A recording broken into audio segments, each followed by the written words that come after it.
Let's begin with battleground Uttar Pradesh. Now, in a massive jolt to the BJP and the Yogi Adityanath government, just before Uttar Pradesh elections, a minister and 4 other MLAs quit the party and joined their main challenger, Akhilesh Yadav. Swami Prasad Maurya, a top minister and backward caste leader in the Yogi Adityanath government, said his decision to quit was because of grave oppression of Dalits, OBCs, farmers, unemployed and small businessmen. In a rare move, the UP Deputy Chief Minister has now asked Swami Prasad Maurya for talks in an attempt to get him to reconsider his decision at a time when it looks like several other MLAs could follow his lead. Interestingly, Swami Prasad Maurya's daughter is a BJP MP from Uttar Pradesh, Badaयूं.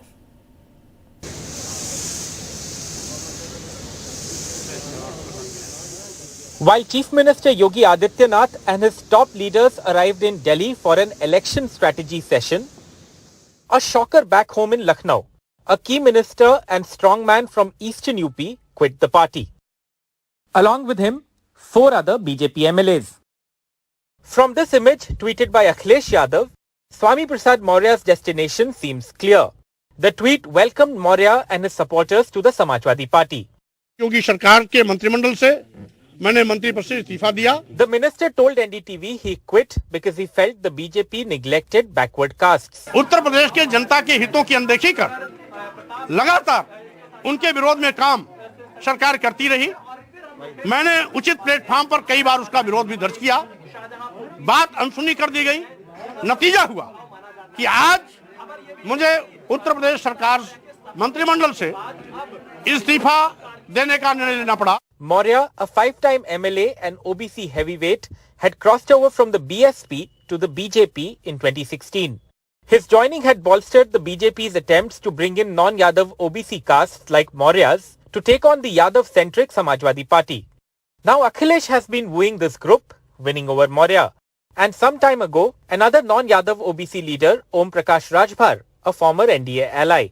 The other MLAs who quit, 2 of whom are OBCs and 1 from the SC community, also voiced the same grievance. Ticket की लड़ाई नहीं है, लड़ाई है कि भारत को स्वर्णिम भारत कैसे बनाया जाए, जाति व्यवस्था के शिकार लोगों को कैसे न्याय दिलाया जाए, देश के राजपाट में हिस्सेदारी कैसे दिलाई जाए. सामाजिक न्याय नहीं हो रहा था. बिल्कुल नहीं हो रहा था. UP's Deputy Chief Minister Keshav Maurya tweeted this, saying Swami Prasad should reconsider. But this was Swami Prasad's response. Keshav Maurya बात करने को बोल रहे हैं कि आप बैठ के उनसे बात करें. केशव मौर्य जी को पहले क्यों नहीं याद आया? आज उनको क्यों याद आ रहा है? इस समय तो सभी बात करेंगे, लेकिन जब बात करने की आवश्यकता थी तो इनके पास समय नहीं था. The exit appears to have caught the UP Chief Minister off guard, only bolstering the impression that beneath the BJP's massive publicity blitz, resentment simmers against Adityanath. This could be one reason why Prime Minister Modi is increasingly becoming the face of the BJP's campaign in Uttar Pradesh. But will that be enough to check more exits is unclear. With Saurabh Shukla and camera person Vineet Verma, this is Alok Pandey, NDTV.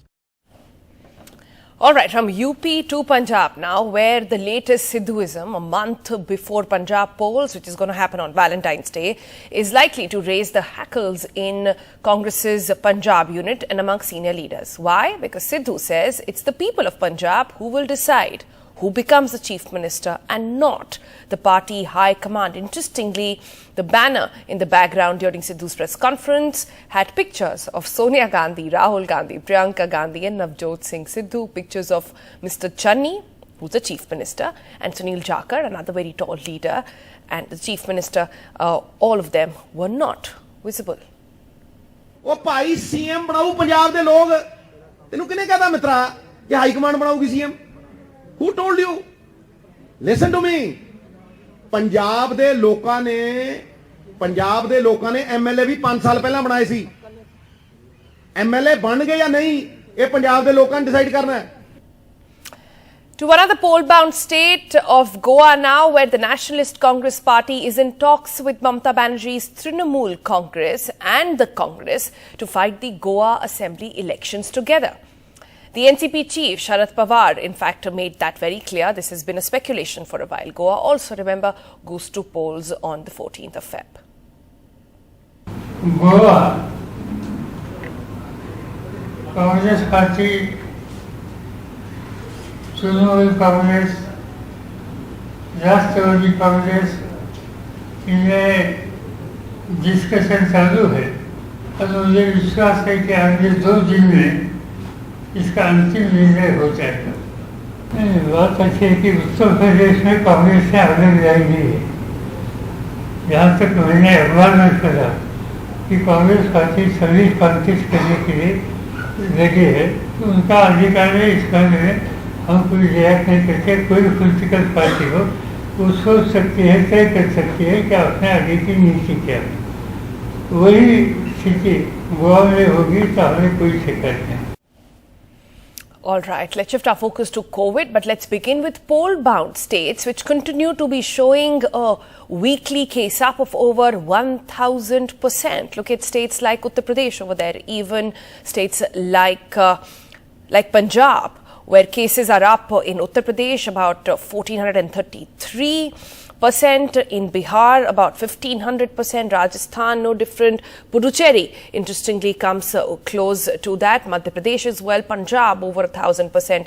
India overall seeing also an uptick of 470% over there. Manipur, another state there which is seeing an uptick. So all these poll-bound states where election rallies are being held, etc., you're seeing a massive uptick in cases. The question is, Election Commission, which has made it clear that in no uncertain terms that all public gatherings are banned, and that includes padyatras, rallies and roadshows as well. But in poll-bound Punjab, this has forced some political parties to actually get creative with their campaigns, and also resulted in a windfall of digital media and marketing companies now being tapped on by various political parties and candidates to try and understand how to take their campaign online. In the office of this digital marketing media company in Ludhiana, the calls from politicians are pouring in, says its owner. After the model code of conduct, demands बहुत ही ज़्यादा increase हुई हैं. It has grown many-fold as a number of MLAs and the ministers are approaching towards the social media companies. Press conferences have become the new public rally, like this one by Congress State President Navjot Singh Sidhu. जो भी election commission ने किया है, the Congress takes a lot of pride in announcing that we are the first ones to adhere to those norms. But despite restrictions, leaders from Congress, BJP and Aam Aadmi Party were found attending a gathering in Bhatinda organized by the follower of controversial godman Gurmeet Ram Rahim, who is serving sentence for rape and murder. Officials have promised action. ਸਾਡੇ ਕੋਲੇ application I ਸੀ, ਅਸੀਂ DC office ਵੱਲੋਂ permission ਨਹੀਂ ਦਿੱਤੀ। RO ਸਾਹਿਬ ਨੂੰ ਅਸੀਂ ਫਿਰ ਲਿਖ ਕੇ ਭੇਜਿਆ ਆਪਣੀ ਰਿਪੋਰਟ ਦੇਣ ਵਾਸਤੇ।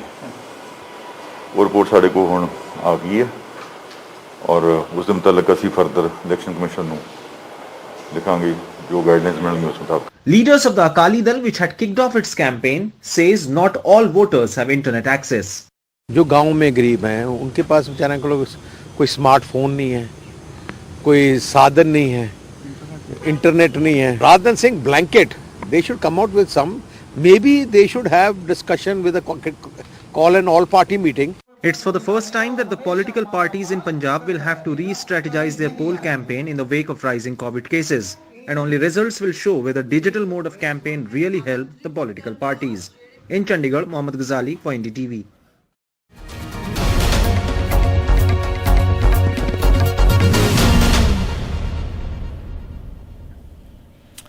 So in poll-bound states, cases seem to be still surging. But what about major metros where the wave came in much early? What about Mumbai and Delhi? Look at that graph there now, where Mumbai, for the 4th day, continues to show a falling trend. Daily cases are down from 20,000 to almost 11,600 in the last 4 days. The positivity rate also down from 30 to 20%. 80% hospital beds also now vacant, indicating that is this a peak that has already been arrived at and a flattening that we are seeing in Mumbai at least. In Delhi, if we switch to that, you see 1 in 4 testing Positives so far, 21,259 COVID cases in the past 24-hour. Positivity rate quite high. In fact, the highest we've seen since the 5th of May, standing at 25.65%. 23 deaths as well in the past 24 hours, which again the highest. All this coming at a time when new curbs have been announced, but also indications coming in that we are going to hit a peak very soon. With 1 in every 4 people testing positive for COVID as per the Delhi government, the city now placed under more curbs with private offices to work from home.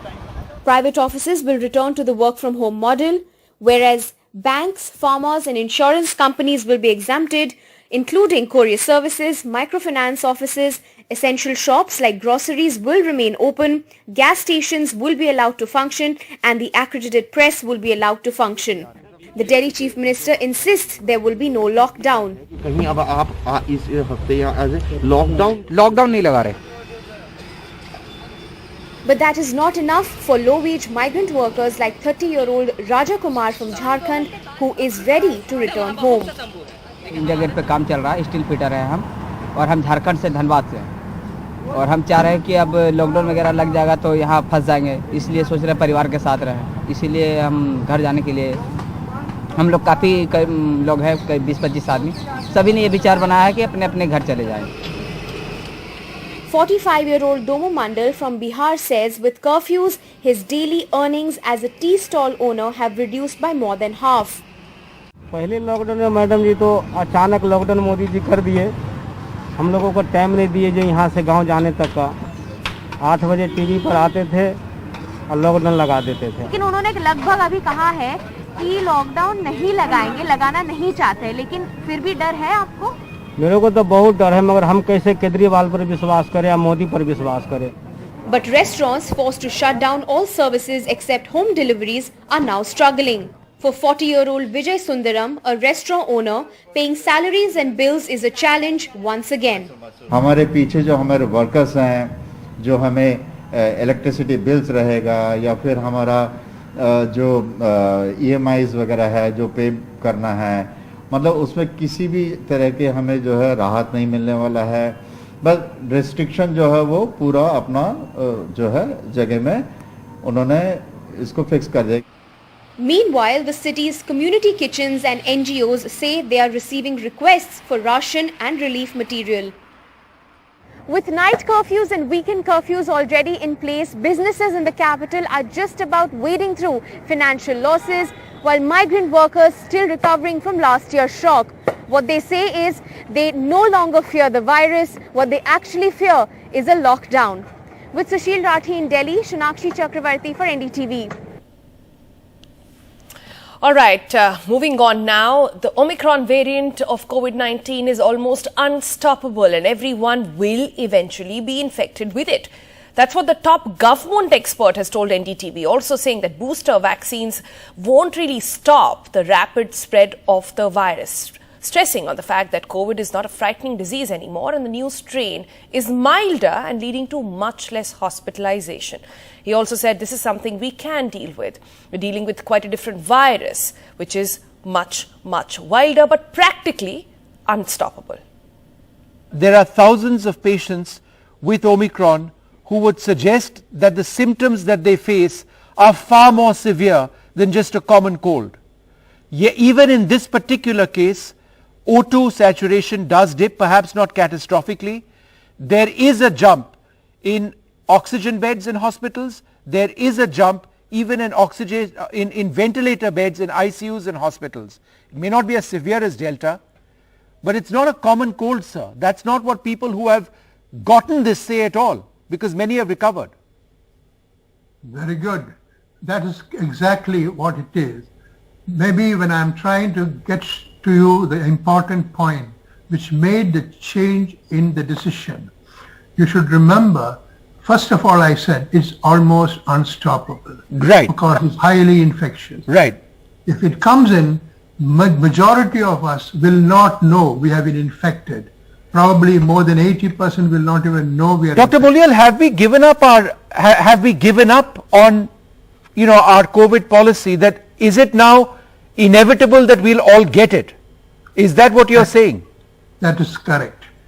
It's so infectious, much more infectious than Delta. But the consequences are quite different. A few will get hospitalization compared to Delta. We have to have a frame of mind that we accept that it is not a frightening disease anymore. Omicron is a disease we can deal with.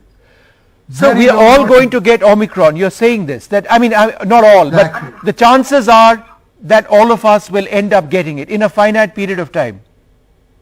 That's correct. So one question therefore, and because this does open a can of worms, can't direct contacts of COVID patients infect others if they don't test themselves? For example, if there's a healthy person, a caregiver of say their parents, right?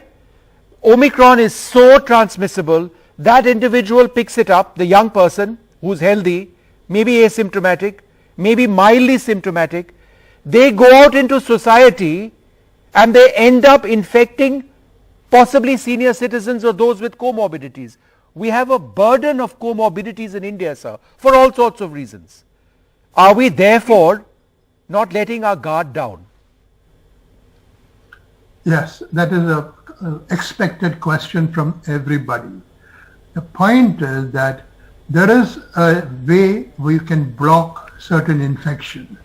And this particular respiratory infection, the rate of infection is so high and so rapid. You know, the doubling time for this virus is 2 days. So we are talking about extremely infectiousness. And by the time you pick up a person who has got a disease, he is already infected a large number. So even when you test, you're far behind. It is not something that will make any difference in the evolution of the epidemic.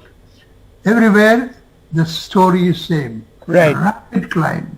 So given that, yes, the only thing is we could go for very hard measures and just lock down the whole thing and sit inside the house.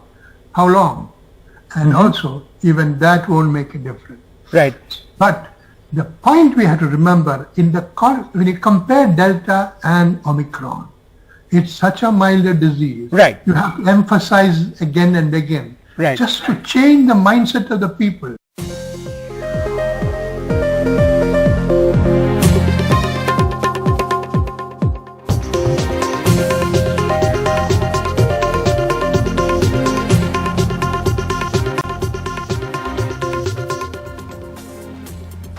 Welcome back. Let's switch our focus to Assam, which yesterday witnessed yet another highest single-day spike of 2,837 cases, with a positivity rate of 5.49%. This is the highest jump in cases in the past 6 months seen in the state. In the past 11 days, cases have shot up by 19 times.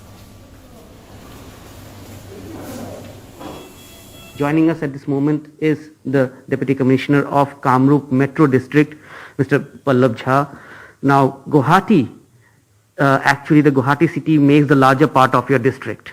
And if we look at the data in the last 10 days, then Guwahati has contributed half of the cases, or Kamrup Metro has contributed half of the cases that Assam has reported.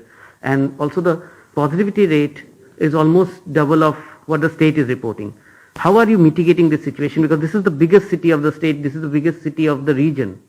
The positivity is high, the cases are increasing all over the India. And if you see the trend, what we did was we started testing in very high numbers around 10 days back. When we sensed that in the other parts of the country also the numbers are increasing. So if you see, the number of tests done in Kamrup Metro District is much more than other districts of Assam.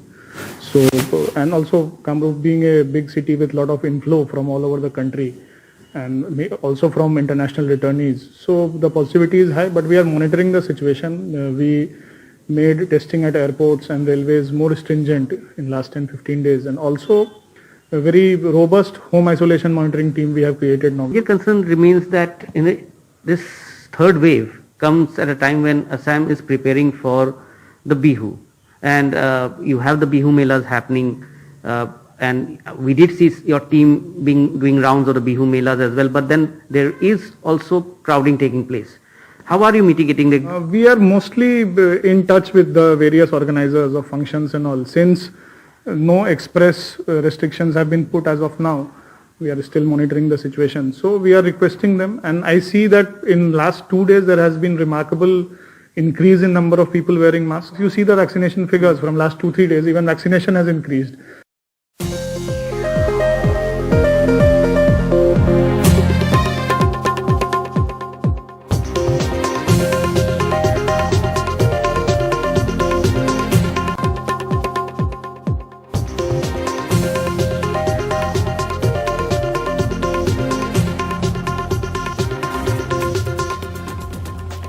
Welcome back. Now, the Dharma Sansad held in Hyderabad recently had been a controversy. Now, in an interview to BBC Hindi, Uttar Pradesh's Deputy Chief Minister Keshav Prasad Maurya has said that Hindu religious leaders have every right to put forth their point of view. He said that the Dharma Sansad does not belong to the BJP. Now, this BBC interview that we'll play out for you has been recovered from the camera clip after Keshav Prasad Maurya asked the security to get it deleted. The interview is taken by BBC's Anand Zanane. Here's a glimpse of it. You can watch the full interview on bbchindi.com. Sir, ये जो धर्म संसद हुई थी हरिद्वार के अंदर और फिर रायपुर के अंदर भी, इसमें जिस तरीके से मुसलमानों के नरसंहार की बात की गई, तो ये अधर्म संसद ज्यादा लग रही थी ना कि धर्म संसद. तो ये इससे जुड़ा एक मामला ये भी हुआ है कि IIM के जो छात्र हैं, प्रोफेसर्स हैं, उन्होंने चिट्ठी लिखी प्रधानमंत्री को कि जिस तरीके से मुसलमानों को टारगेट करके या एक जाति विशेष के लोगों को टारगेट करके बयानबाजी होती है, भड़काऊ बयानबाजी होती है, अगर देश का प्रधानमंत्री चुप रहता है या सूबे के मुख्यमंत्री लोग चुप रहते हैं तो इन लोगों को और बढ़ावा मिलता है, इनके और हौसले बढ़ते हैं. क्या आपको लगता है कि आप लोगों को जैसे ही चीजें आती हैं सामने प्रकाश में, थोड़ा बयान देके लोगों को ये आश्वस्त करना चाहिए कि आप लोग किसी धर्म विशेष के खिलाफ नहीं है? भारतीय जनता पार्टी को प्रमाण पत्र देने की आवश्यकता नहीं है. हम सबका साथ सबका विकास करने में विश्वास रखते हैं और जो धर्माचार्य हैं उनको अपनी बात अपने मंच से कहने का अधिकार होता है. आप हिंदू धर्माचार्यों की बात क्यों करते हो? आप बाकी धर्माचार्यों के द्वारा क्या क्या बयान दिए गए हैं उनकी बात क्यों नहीं करते हो? जम्मू कश्मीर से इतने 370 हटने से पहले कितने लोगों को वहां से पलायित करना पड़ा, इसकी बात क्यों नहीं करते हो? मतलब आप भी देखिए, आप जब सवाल उठाओ तो फिर सवाल केवल एक तरफ के नहीं होने चाहिए. आप भी इसको ध्यान रखो. अगर कोई मेरा धर्म संसद भारतीय जनता पार्टी की नहीं, धर्म संसद भारतीय जनता पार्टी की नहीं है, वो संतों की होती है. संत अपनी बैठक में अपने कार्यक्रम में क्या कहते हैं क्या नहीं कहते हैं ये उनका विषय है, और जो उनका विषय उससे आप गाजियाबाद के हैं, यति नरसनन गाजियाबाद में दासना के हैं, अन्नपूर्णा जो है वो अलीगढ़ की हैं. तो मतलब ये लोग जो जिस तरीके का माहौल बनाने की कोशिश करते हैं, कोई माहौल नहीं बनाने की कोशिश करते. जो सही बात होती है या जो उचित बात होती है, जो उनके प्लेटफार्म पर उचित लगती है वो कहते होंगे.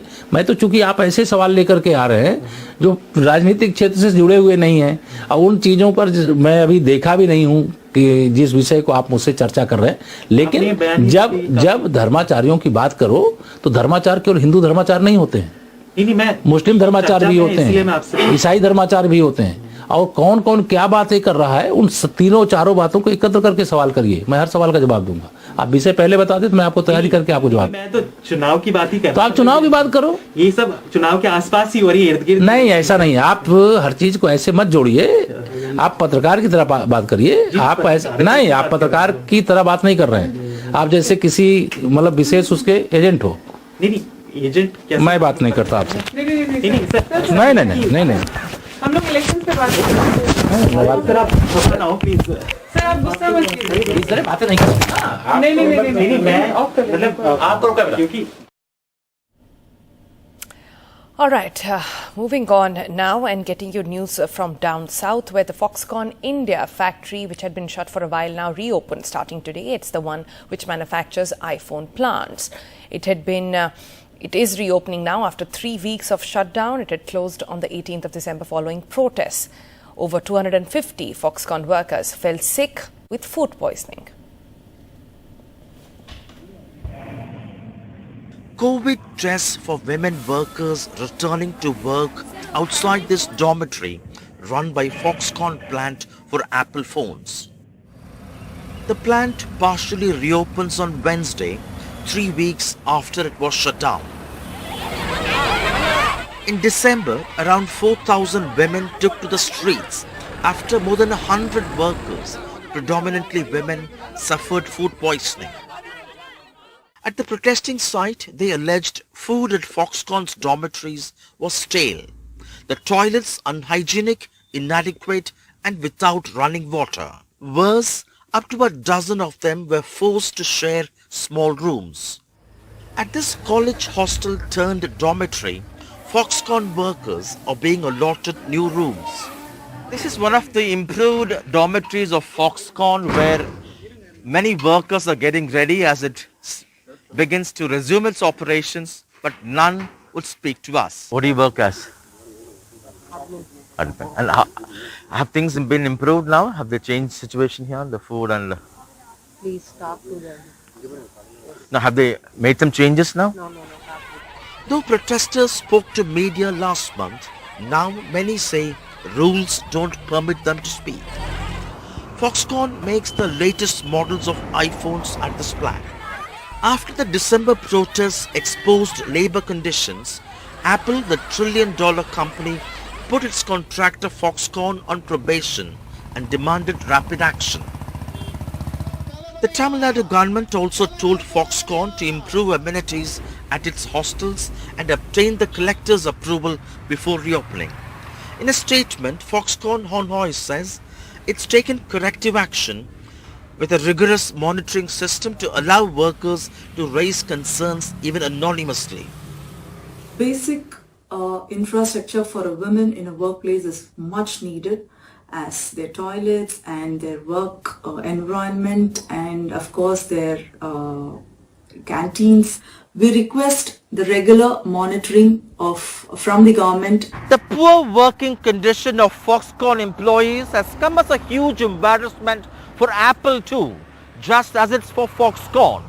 It's a huge victory for ordinary women workers who have brought their plight to world attention. While Foxconn would gradually resume operations, it's a wake-up call for other contract manufacturers working for global brands to set their house in order. At Sungavachathram outside the Foxconn plant, with Suresh, Sam Daniel, for NDTV. Now, the World Economic Forum's Global Risk Report, which lists out what threatens the global economy, is out. The report mentions widespread youth disillusionment, a top risk for India. What it means is that youth disengagement talks about negatively impacting social stability in the system, individual well-being as well, and also economic productivity. Amongst the top 5 risks for India, it mentions fracture of interstate relations, debt crisis in large economies, widespread youth disillusionment, failure of technology governance, and also digital inequality. Interestingly, climate change, which is a top 5 risk for United States, China, Pakistan, is not one for India. Now let's take a look at risk number 1, India versus US, China and Pakistan. For India, while it is a fracture of interstate relations between geopolitical powers, for China it is extreme weather events. For United States, it's asset bubble bursts, and for Pakistan, it is debt crisis. The World Bank has released projections for the world economy in its Global Economic Prospects report. Sakshi Bajaj takes you through the forecast for India and the world as the global economy unfolds. The World Bank projects India's growth at 8.3% for the current financial year and at 8.7% for financial year 2022-2023. In its Global Economic Prospectus report, World Bank says the economic damage brought about by the second wave in India has already been unwound. However, the report also mentions how contact-intensive sectors like, of course, trade and hotels are still below pre-pandemic levels. Remember, this forecast is the same as the World Bank's earlier projection and lower than the government's projection of 9.2% growth for the current fiscal. The World Bank has also warned that the global economy faces a grim outlook. The report states that after a strong rebound in 2021, the global economy is entering a pronounced slowdown amid fresh threats from COVID-19 variants. Rise in inflation, debt and income inequality that could endanger recovery in emerging markets and economies, according to the World Bank's latest report. However, World Bank also projects global growth to decelerate markedly from 5.5% in 2021 to 4.1% in 2022 and 3.2% in 2023, and says the rapid spread of Omicron indicates that the pandemic is likely to continue to disrupt economic activity in the near term. All right, with that, we're going to slip into a break. Coming up on the other side, Turning Point, and Rika Roy takes you through all the latest in the world of sports. Stay tuned for that.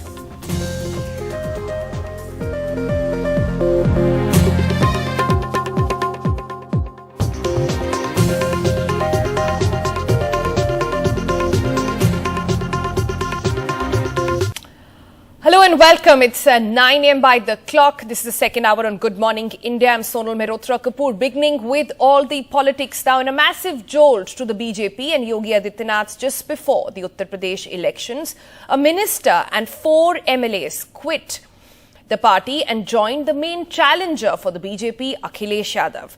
Swami Prasad Maurya, a top minister and backward caste leader in the Yogi Adityanath government, said his decision to quit was because of the grave oppression of Dalits, of OBCs, farmers, unemployed and small businessmen. In a rare move, the UP Deputy Chief Minister has asked, quite publicly, Swami Prasad Maurya for talks to reconsider his decision at a time when it looks like other MLAs could also follow his lead. Interestingly, Swami Prasad Maurya's daughter is also a BJP MP from the state of Uttar Pradesh in Badaयूं.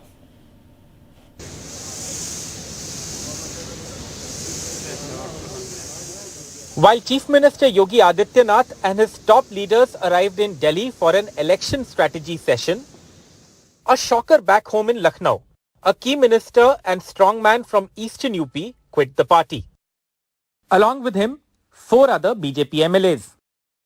From this image tweeted by Akhilesh Yadav, Swami Prasad Maurya's destination seems clear. The tweet welcomed Maurya and his supporters to the Samajwadi Party.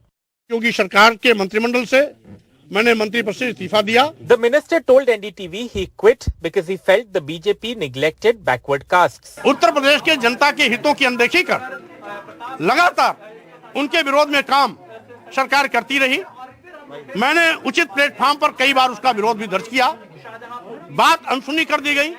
नतीजा हुआ कि आज मुझे उत्तर प्रदेश सरकार मंत्रिमंडल से इस्तीफा देने का निर्णय लेना पड़ा. Maurya, a 5-time MLA and OBC heavyweight, had crossed over from the BSP to the BJP in 2016. His joining had bolstered the BJP's attempts to bring in non-Yadav OBC castes like Maurya's to take on the Yadav-centric Samajwadi Party. Now Akhilesh has been wooing this group, winning over Maurya. And some time ago, another non-Yadav OBC leader, Om Prakash Rajbhar, a former NDA ally. The other MLAs who quit, 2 of whom are OBCs and 1 from the SC community, also voiced the same grievance. Ticket की लड़ाई नहीं है. लड़ाई है कि भारत को स्वर्णिम भारत कैसे बनाया जाए, जाति व्यवस्था के शिकार लोगों को कैसे न्याय दिलाया जाए, देश के राजपाट में हिस्सेदारी कैसे दिलाई जाए. सामाजिक न्याय नहीं हो रहा था. बिल्कुल नहीं हो रहा था. UP's Deputy Chief Minister Keshav Maurya tweeted this, saying Swami Prasad should reconsider. But this was Swami Prasad's response. Keshav Maurya बात करने को बोल रहे हैं कि आप बैठ के उनसे बात करें. केशव मौर्य जी को पहले क्यों नहीं याद आया? आज उनको क्यों याद आ रहा है? इस समय तो सभी बात करेंगे, लेकिन जब बात करने की आवश्यकता थी तो इनके पास समय नहीं था. The exit appears to have caught the UP Chief Minister off guard, only bolstering the impression that beneath the BJP's massive publicity blitz, resentment simmers against Adityanath. This could be one reason why Prime Minister Modi is increasingly becoming the face of the BJP's campaign in Uttar Pradesh. But will that be enough to check more exits is unclear. With Saurabh Shukla and camera person Vineet Verma, this is Alok Pandey, NDTV. And staying with news from Uttar Pradesh, Dharma Sansad held in Haridwar recently has been a controversy. Now in an interview to BBC Hindi, Uttar Pradesh's Deputy Chief Minister Keshav Prasad Maurya has said that Hindu religious leaders have every right to put forth their point of view. He in fact said that Dharma Sansad does not belong to the BJP. This interview that has been done by BBC has been recovered from a camera clip. We'll just bring that to you as Keshav Prasad Maurya asked the security to get it deleted. The interview was taken by BBC's Anant Zanane. Here's a glimpse of that. You can catch the full interview on bbchindi.com. Sir, ये जो धर्म संसद हुई थी हरिद्वार के अंदर और फिर रायपुर के अंदर भी, इसमें जिस तरीके से मुसलमानों के नरसंहार की बात की गई, तो ये अधर्म संसद ज्यादा लग रही थी ना कि धर्म संसद। तो ये इससे जुड़ा एक मामला ये भी हुआ है कि IIM के जो छात्र हैं, प्रोफेसर्स हैं, उन्होंने चिट्ठी लिखी प्रधानमंत्री को कि जिस तरीके से मुसलमानों को टारगेट करके या एक जाति विशेष के लोगों को टारगेट करके बयानबाजी होती है, भड़काऊ बयानबाजी होती है, अगर देश का प्रधानमंत्री चुप रहता है या सूबे के मुख्यमंत्री लोग चुप रहते हैं तो इन लोगों को और बढ़ावा मिलता है, इनके और हौसले बढ़ते हैं। क्या आपको लगता है कि आप लोगों को जैसे ही चीजें आती हैं सामने प्रकाश में, थोड़ा बयान देके लोगों को ये आश्वस्त करना चाहिए कि आप लोग किसी धर्म विशेष के खिलाफ नहीं है? भारतीय जनता पार्टी को प्रमाण पत्र देने की आवश्यकता नहीं है। हम सबका साथ सबका विकास करने में विश्वास रखते हैं और जो धर्माचार्य हैं उनको अपनी बात अपने मंच से कहने का अधिकार होता है। आप हिंदू धर्माचार्यों की बात क्यों करते हो? आप बाकी धर्माचार्यों के द्वारा क्या क्या बयान दिए गए हैं उनकी बात क्यों नहीं करते हो? जम्मू कश्मीर से इतने 370 हटने से पहले कितने लोगों को वहां से पलायित करना पड़ा, इसकी बात क्यों नहीं करते हो? मतलब आप भी देखिए, आप जब सवाल उठाओ तो फिर सवाल केवल एक तरफ के नहीं होने चाहिए, आप भी इसको ध्यान रखो। अगर कोई मेरा धर्म संसद भारतीय जनता पार्टी की नहीं, धर्म संसद भारतीय जनता पार्टी की नहीं है, वो संतों की होती है। संत अपनी बैठक में अपने कार्यक्रम में क्या कहते हैं क्या नहीं कहते हैं ये उनका विषय है, और जो उनका विषय उससे आप यति नरसनन गाजियाबाद में डासना के हैं, अन्नपूर्णा जो है वो अलीगढ़ की हैं, तो मतलब ये लोग जो जिस तरीके का माहौल बनाने की कोशिश करते हैं, कोई माहौल नहीं बनाने की कोशिश करते। जो सही बात होती है या जो उचित बात होती है, जो उनके प्लेटफार्म पर उचित लगती है वो कहते होंगे। मैं तो चूंकि आप ऐसे सवाल लेकर के आ रहे हैं जो राजनीतिक क्षेत्र से जुड़े हुए नहीं हैं और उन चीजों पर मैं अभी देखा भी नहीं हूँ कि जिस विषय को आप मुझसे चर्चा कर रहे हैं। लेकिन जब धर्माचार्यों की बात करो तो धर्माचार केवल हिंदू धर्माचार नहीं होते हैं, मुस्लिम धर्माचार भी होते हैं, ईसाई धर्माचार भी होते हैं, और कौन कौन क्या बातें कर रहा है उन तीनों चारों बातों को एकत्र करके सवाल करिए। मैं हर सवाल का जवाब दूंगा। आप विषय पहले बता दे तो मैं आपको तैयारी करके आपको जवाब। मैं तो चुनाव की बात ही कर रहा हूं। तो आप चुनाव की बात करो, ये सब चुनाव के आसपास ही हो रही है, इर्द गिर्द नहीं। ऐसा नहीं, आप हर चीज को ऐसे मत जोड़िए। आप पत्रकार की तरह बात करिए। आप ऐसा नहीं, आप पत्रकार की तरह बात नहीं कर रहे हैं। आप जैसे किसी मतलब विशेष उसके एजेंट हो। नहीं, एजेंट मैं बात नहीं करता आपसे। नहीं, हम लोग इलेक्शन पे बात कर रहे हैं। सर आप गुस्सा मत कीजिए, इस तरह बातें नहीं करते। नहीं मैं मतलब आप तो क्योंकि All right, so that's what happened in that interview. Very uncomfortable with those questions there, the Deputy Chief Minister. All right, switching our focus from UP to battleground Punjab now, wherein the latest in the Sidhuism, right a month before Punjab votes, which is going to be on the Valentine's Day, is likely, what is likely to raise hackles in Congress's Punjab unit and amongst other leaders is Sidhu now coming out to say that it's not the Congress High Command, but the people of Punjab who will decide who becomes the Chief Minister. Interestingly, the banner in the backdrop during Sidhu's press conference, where he actually made the statement, had pictures of Sonia Gandhi, Rahul Gandhi, Priyanka Gandhi and himself, but not that of the Chief Minister. ओ भाई CM बनाऊ पंजाब दे लोग, तेनू किने कहता मित्रा कि high command बनाऊगी CM? Who told you? Listen to me. Punjab दे लोकां ने MLA भी 5 साल पहला बनाए सी। MLA बन गए या नहीं, ये पंजाब दे लोकां ने डिसाइड करना है। Talking about the chief ministerial candidate, well, who's that going to be for the Aam Aadmi Party? There could be an announcement coming soon. That's what Arvind Kejriwal has recently said. Take a look. आज का क्या मुद्दा रहेगा press conference का? आज आइए बैठे बात करते हैं। या कोई गारंटी आ सकती है जिस पर CM चेहरे का ऐलान अगले हफ्ते होगा, next week. Next week, Arvind Kejriwal there recovered from COVID, back on the campaign trail over there. All right, we spoke about UP, Punjab. Let's shift our focus to Goa now, where the NCP is in talks with Mamata Banerjee's Trinamool Congress and also the Congress party to fight the Goa Assembly elections together. This was a statement made by Sharad Pawar. Goa Congress party,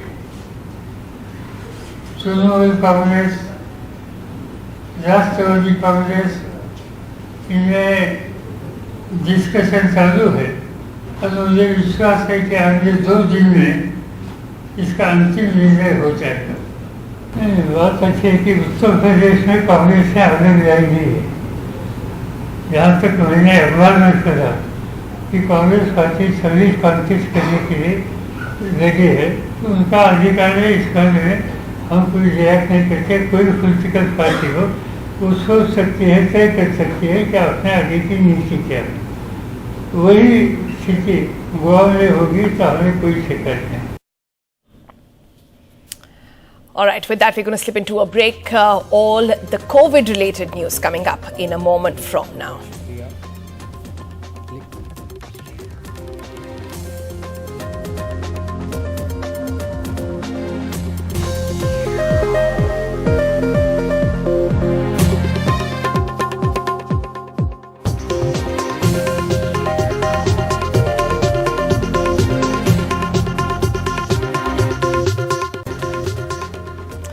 Welcome back. Let's shift our focus to Telangana now, where a very interesting meeting took place in what looks like the contours of a federal front could be quietly in the making. As Telangana Chief Minister Chandrasekhar Rao's camp office in Hyderabad, right ahead of Lok Sabha polls in what is being described as an attempt to achieve BJP Mukt Bharat. So what happened on Tuesday? Well, the RJD leader and the opposition leader in Bihar, Tejasvi Yadav, visited KCR, and the meeting is described to be one of building mutual trust and respect, and the leaders of both the regional parties hope to come together and challenge the so-called national parties, mainly the BJP now to emerge as an alternative. Interesting meeting indeed. We've got Uma with us now, taking us through what exactly this could lead to. Uma, divided by such wide cultures, Bihar and Telangana in a way coming together for the cause of what they are calling is BJP Mukt Bharat.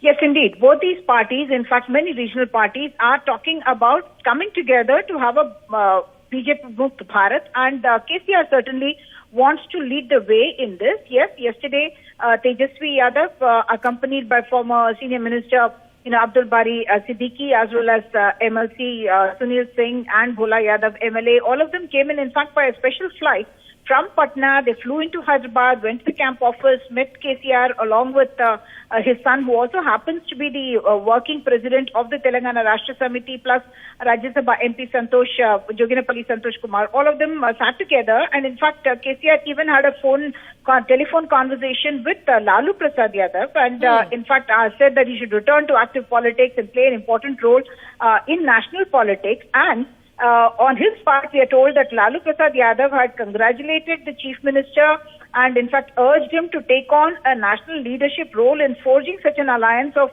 what they call as secular and democratic forces. And what we understand is that Lalu Prasad Yadav felt that KCR would be right in trying to take the leadership role, and he would be the appropriate person to do that. And that's something that KCR has in fact attempted to do even in 2018, Sunal, ahead of the 2019 Lok Sabha elections. At that time also he had tried to forge such an alliance. Of course, that did not come through as successfully, but this time round, yes. Yesterday was the meeting with Tejasvi Yadav, the RJD leaders. On Sunday, in fact, CPM leaders and CPI leaders separately met with the Chief Minister, and we are told even in that meeting they had said that they believe that KCR's moves to form a federal front is very, very appropriate at this time, and that he needed to take that leadership role. Pinarayi Vijayan was there, Yechuri was there, the CPM Politburo members were there, CPI as well, Mr. D. Raja and other leaders, senior leaders are all here for other events, but yes, they went and called in on the Chief Minister and working towards this federal front. What we are told is that yesterday in the meeting, the resignation of the cabinet minister in UP plus the resignation of the MLAs also came up. And we do understand that, the Chief Minister KCR may in fact be going in to even campaign for the Samajwadi Party in Uttar Pradesh. They had also spoken about Mr. Sharad Pawar extending, in a sense, support to Samajwadi Party leader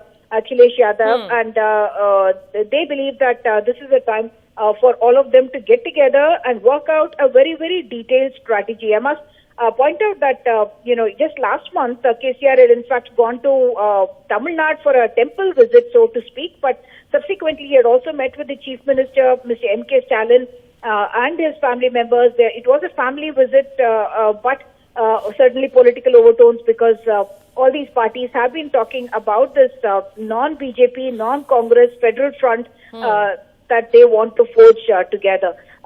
CM KCR has also been saying that unless that happens, they believe that the states and the regional parties are going to lose out, because they believe that, at one level, I must say, KCR is fighting a battle at the state level as well as the central level, because even in Telangana, now with the Congress virtually not being able to play a main opposition role, it's the BJP, even though it has very limited numbers in the assembly, it is emerging as a very aggressive force here, and the BJP certainly sees this as a fertile ground for political expansion. And very recently, the state BJP president, Bandi Sanjay, was arrested. Subsequently, several national leaders, in fact, have been upping the ante and coming and visiting here. And this is almost like a counter strategy of the TRS to say that TRS has a profile. The TRS chief minister, KCR has a profile not just locally but also nationally, and that he has the support of so many other leaders as well. So it helps him to build he his has image at the met state lots level of and national leaders level. there, Uma, as you are detailing there as well. The key question being, will he meet Mamata Banerjee, who has similar aspirations? How exactly is this going to pan out? It will be a very, very interesting space to watch out for in the run-up to the polls in 2024.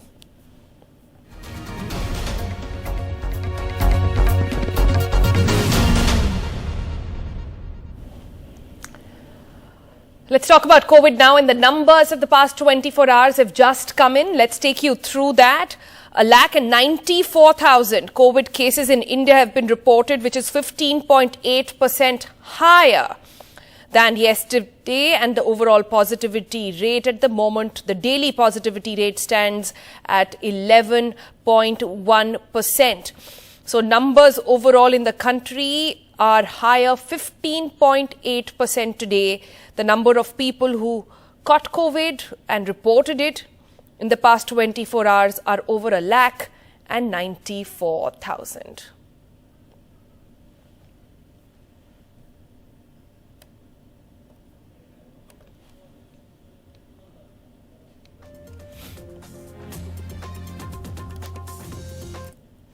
All right, so those are the overall India numbers. We continue to report to you that how in urban centres at least there seems to be a different trend. In Mumbai, what's happening is very different from Delhi. Also, let's look at Tamil Nadu, where 20 people have died. About the test positivity rate continues to be quite high.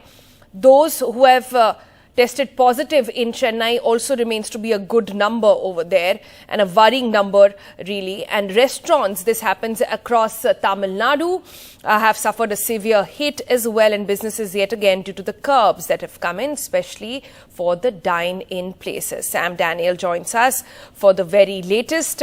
Sam, take us through what these numbers are telling us as of this moment. The understanding has been that because the peak has been, the spike has been so fast and it has come in so quickly that perhaps we will get to a peak very soon and perhaps then a downward trend.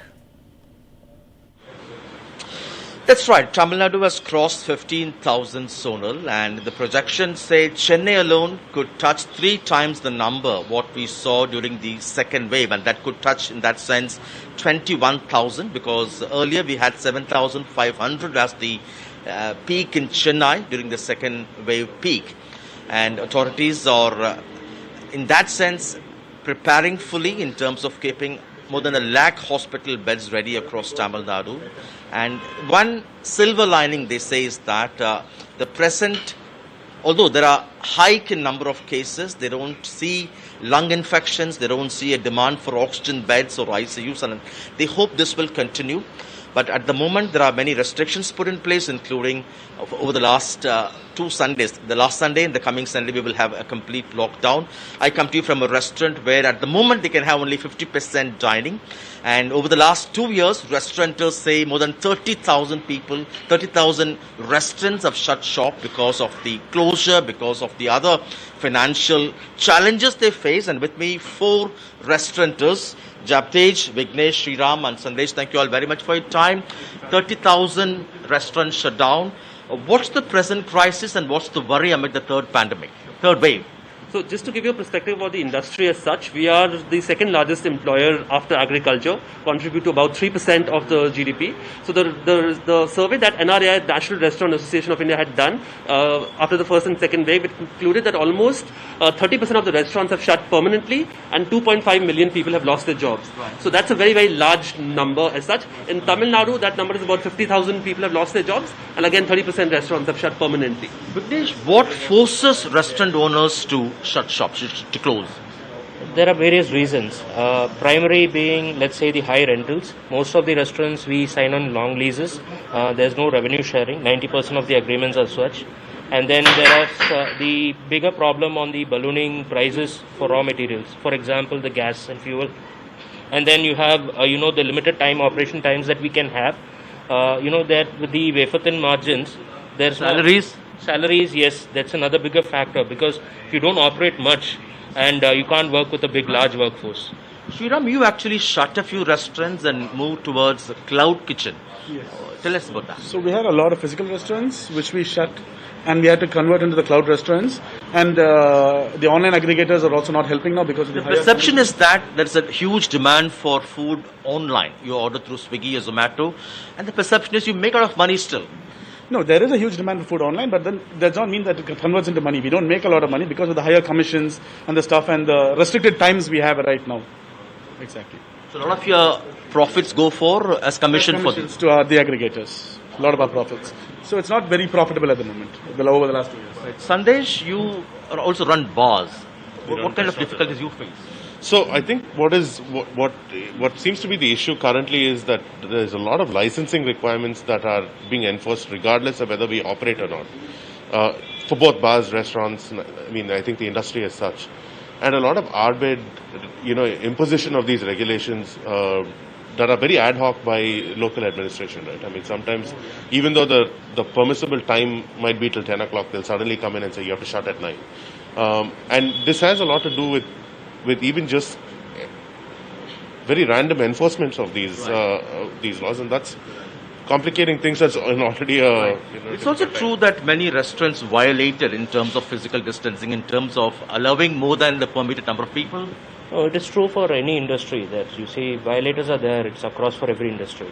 But, banning the entire industry wrong when for the sake of few people would be wrong, right? No, briefly, your demands? So we have all staff which is vaccinated. We would want the government not to have any timings now because the staff is fully vaccinated. Longer timings will mean lesser crowding in restaurants. Secondly, we would like GST input tax credit. That is a big bottleneck that we have faced for the last 2 years. So these are primary 2 demands: lesser restrictions and GST input tax credit. Thank you so much for your time. And that's the point of view from the restaurants owners' side, Sonal, amid rising numbers. But they hope that the government will take a middle path, helping them to tide over this crisis. All right, the story of restaurateurs in Chennai, pretty much the same across the country as well. Thanks, Sam, for joining us. We're going to slip into a break, but don't go anywhere. Coming up in a moment from now, we decode how exactly the third wave is unfolding in different parts of the country with our panel of experts. Joining us will be Dr. Parekh, Dr. Pinto, and also Dr. Narang. We'll be going across to our experts in a moment from now.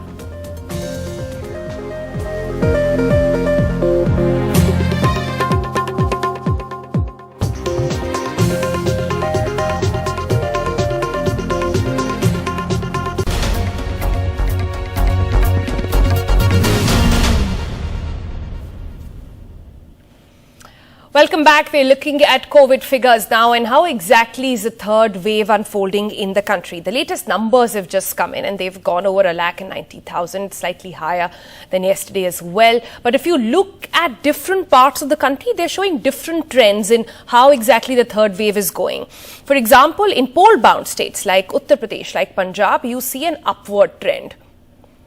What you're seeing right now is, of course, Mumbai at the moment, which is seeing a downward trend. It looks like it has already peaked and now flattening almost.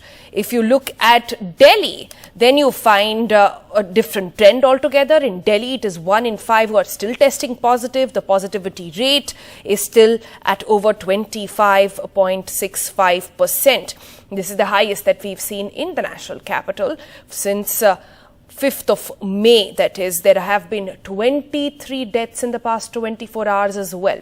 So like I said, different parts of the country showing different trends. How exactly are we to understand all of this? Joining us now is our panel of experts. We've got Dr. Rajesh Parekh with us, Director and Medical Research at Jaslok Hospital in Mumbai. Good morning and welcome to NDTV. We've got Dr. Gilada back with us on NDTV. Good morning to you, sir. We've got Dr. P.S. Narang, also with whom we'll understand how exactly is Omicron working with kids, an area that we haven't really explored too much but needs much attention at the moment. And then also with us is Dr. Lancet Pinto, great voice when it comes to understanding how exactly the virus is evolving. I want to go to Dr. Rajesh Parekh first to understand Mumbai trends. Safe to say, Dr. Parekh, that Mumbai, the peak has been reached. In fact, we are seeing a downward trend and flattening of the curve. So the worst of not just Omicron, but even this pandemic, is that behind us, at least in Mumbai? Good morning, Sonal. Always a pleasure to be with you. Of course, I like to begin my day with positive thoughts, particularly in troubled times such as this. So what you say resonates with me, but not entirely. Yes, a reasonable safe assumption that as far as this wave is concerned, for Mumbai, the peak is over. The worst has been seen. That's a safe assumption. But as to whether we've seen the worst of the pandemic as yet, that might be stretching our optimism a bit too far. We've always been 2 steps behind the virus, and the virus pulls a lot of tricks out of its hat, such as all these variant mutations, of which we've seen about 14 so far. So I think, let's not be overtly optimistic about this. It's a safer assumption to be better prepared and to assume that the worst of the pandemic is not yet over. Not yet over, but the third wave is clearly in Mumbai at least showing a downward trend. And again, this is just Mumbai. Remember, this is not even whole of Maharashtra, because urban centers and rural centers are acting very, very differently over here. Let me go to Dr. Pinto then next. Dr. Pinto, your understanding of which way this is going. These had been predictions and models that had been worked up even earlier. We've done several shows where we talked about how the third wave will not be one massive wave that we'll see across the country, but will act in different, be at different stages in different parts of the country, urban versus rural, north versus south, etc. At the moment, how are you reading trends? Good morning, Sonal, and thank you for inviting me to the show.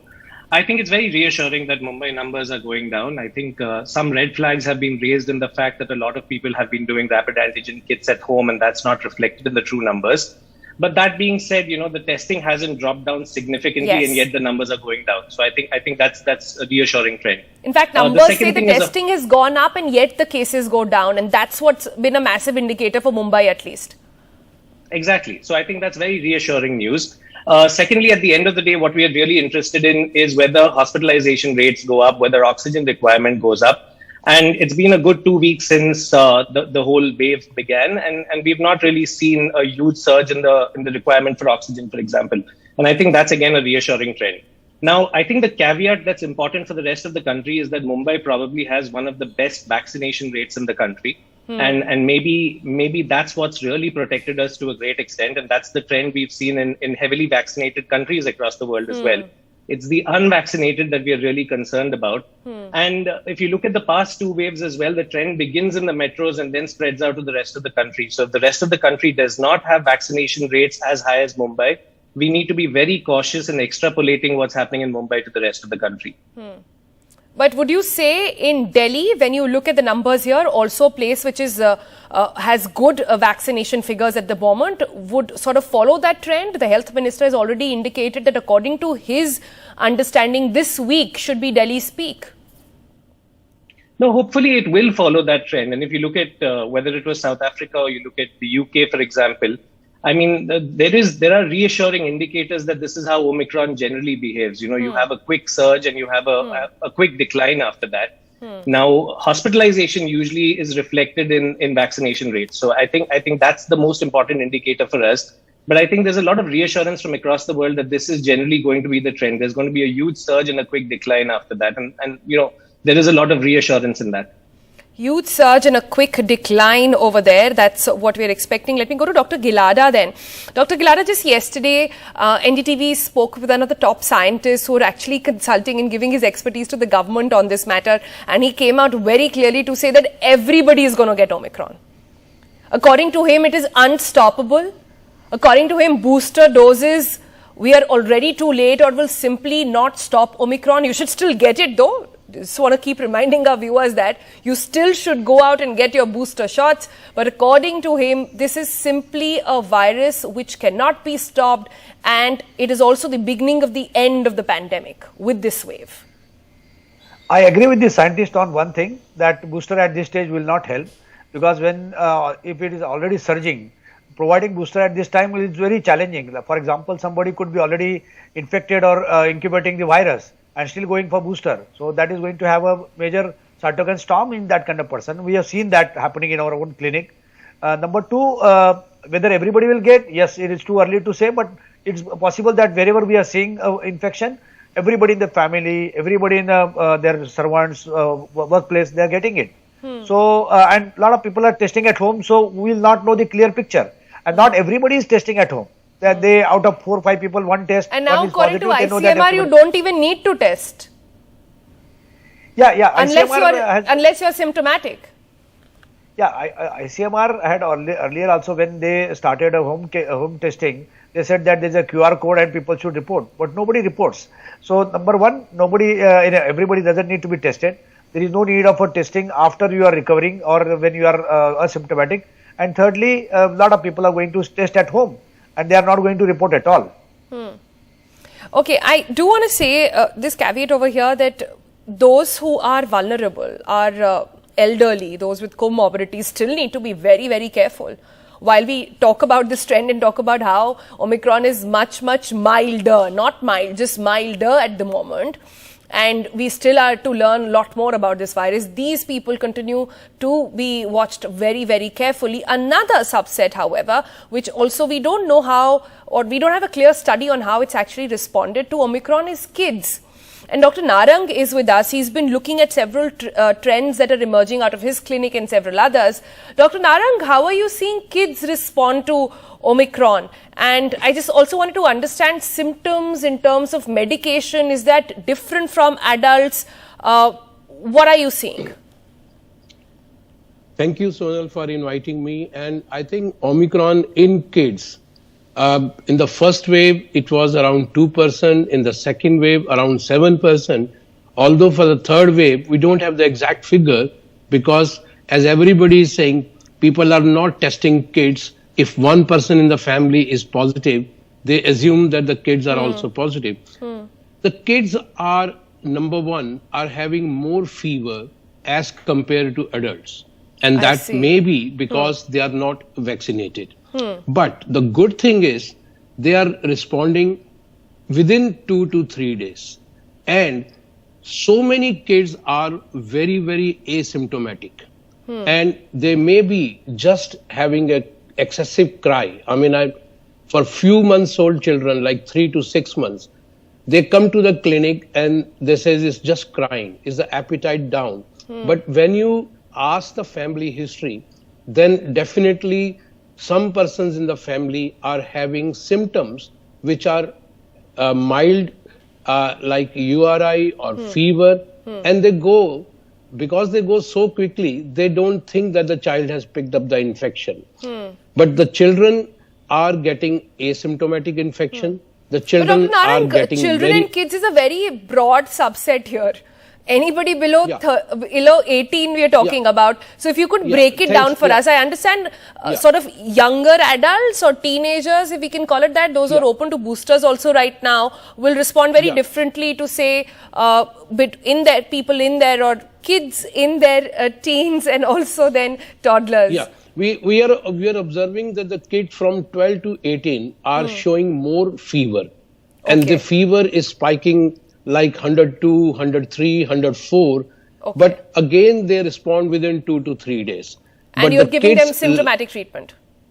Absolutely symptomatic treatment, no antibiotics, only if they have some congestion, some antihistaminics, and that too are not required because, and everybody, is showing no respiratory distress, no difficulty in breathing, no problem in saturation. That's the doing of the variant. It spares the lungs. And they are not needing admissions. But a lot of time, like I admitted a child with diabetes, incidentally also turned out to be positive. Admitted a child with fits, incidentally also turned out to be positive. So the positivity rate among kids, I think it's as in Delhi, which is around 20 to 25%. And you're also saying, Dr. Narang, that kids with comorbidities remain to be the more vulnerable lot. So kids who have asthma, have breathing difficulties, need to be more careful, need to be in touch with their doctors. Yeah. Here I want to tell to the parents is that if they feel any symptom, children may not put mask, very young children, but they should put the mask. They should maintain the distance. They should not come closer to the child, give kisses and so on, because all these infections are transmitted by the airborne route. So very lot of precaution in the hygiene, double mask, and any symptom in the family before even they go for tests, they must isolate. But if you are a healthy child, if you don't have comorbidities, it's likely to recover from it quickly as well because of a good immunity system. That's also there. Dr. Parekh, then should we just assume that the person next to us, if not positive, is asymptomatic as of this moment? Should we just, whenever we venture out, we should just assume that's the reality that we are in at the moment? Oh, absolutely, Sonal. That's a very, very safe assumption, perhaps borders a bit on paranoia, but is safe. But very quickly, I'd just like to give you 3 bullet points, all kind of telescoping into each other. I'd like to begin with Dr. Pinto's profound observation. It was said in passing, but I think it merits a banner in its own right, where he said that hospitalization is the best indicator, which takes me to the ICMR's position on RT-PCR testing. We've grown to believe that this is the ultimate diagnostic tool. What we do not realize is that at best of times, it has a false negativity ranging anywhere from 25 to 35%. But if you look at the first 3 days of somebody harboring the virus, then that increases substantially to almost 70%. That's worse than tossing a coin. We're better off tossing a coin than depending on the RT-PCR in the first 2 to 3 days. And but taking that to a point, saying that the wave is upon us, we should do nothing, allow ourselves to drown. I think that's extreme nihilism. We started on a note of optimism, but to come to the point where we say that there is nothing to be done. This can be the view of somebody who looks at statistics, but for those of us who deal with patients, one death is one too many. And if you look at the hospitalization statistics, which Dr. Pinto mentioned, in Mumbai, 96% of people who are in hospitals with oxygen are people who are unvaccinated. I think that answers a personal philosophy that... I'm running out of time, Dr. Parekh, and interrupting you. That's why, but I quickly want to get a comment from Dr. Pinto. So is it safe to say that cities and centers which have the highest vaccination rate will see dips come in and peak come in quickly? Is it safe to say that? I think that's a safe assumption. Because, we've not gone into a lockdown. We've not done anything exceptional other than the obvious avoiding overcrowding and, avoiding closed indoor space crowding. As long as we do that, I think this is the pattern that we're going to see across the country. Now, and despite that, it doesn't seem to have overwhelmed at least the cities, So as long as the city has a good infrastructure, basic infrastructure and high vaccination rates, I think there's a lot of reassuring data out there. All right, lots of points to actually soak in from what all of you have said. Thank you so much for your time. Stay healthy as you go out and take care of other patients as well. We're going to slip into a break. News continues on the other side. Stay tuned.